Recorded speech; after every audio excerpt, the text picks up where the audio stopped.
Bonjour, je suis heureux de vous retrouver devant ce palais des Ducs de Bourgogne, en plein centre du cœur historique de la capitale bourguignonne.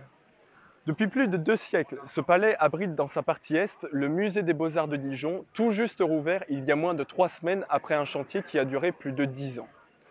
C'est en 1852 que cette aile orientale fut édifiée entre le palais et le grand théâtre pour accueillir le musée et ses collections, même si celui-ci occupait déjà le palais des Ducs de Bourgogne dès la fin du XVIIIe siècle, ce qui en fait l'un des plus anciens musées de France.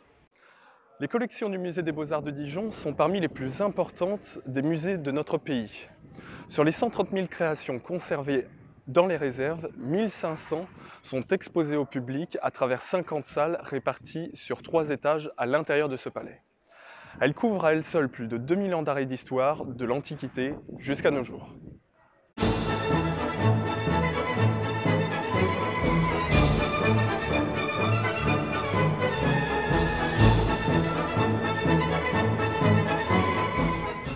Le Moyen-Âge est assurément la période la plus représentée dans ce musée qui consacre pas moins de 13 salles à l'art médiéval. On trouve ici des chefs-d'œuvre comme des retables peints et sculptés ou encore les tombeaux de Philippe le Hardi et Jean sans Peur qui comptent parmi les plus célèbres monuments funéraires de la fin du Moyen-Âge. Nous allons les découvrir tout de suite, suivez-moi.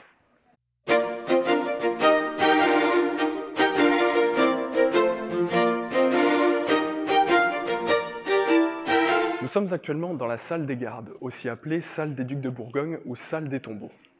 Elle est imposante par ses dimensions, 18 mètres de long, 9 mètres de large et 9 mètres sous plafond. C'est ici que furent installés en 1827 ces 2 tombeaux. Voici le premier, celui de Philippe II de Bourgogne, dit Philippe le Hardi, qui régna sur le duché de Bourgogne de 1369 jusqu'en 1404, année de sa mort. Ce personnage couché le représente et constitue ce que l'on appelle un gisant.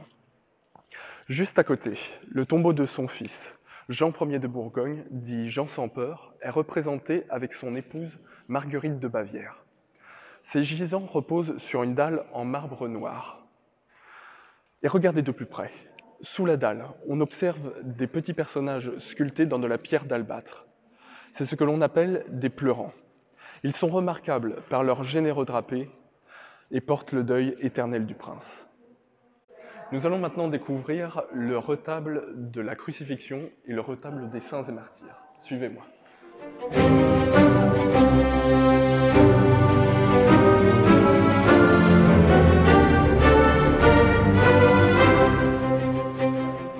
Regardez maintenant ce retable de bois sculpté et doré. Il a été commandé par Philippe le Hardi en 1389. Celui-ci s'intitule le retable de la crucifixion.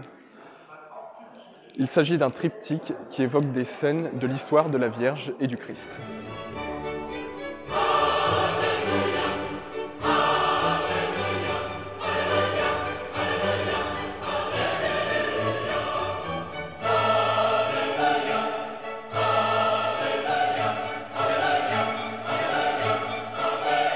Et voici le retable des saints et martyrs.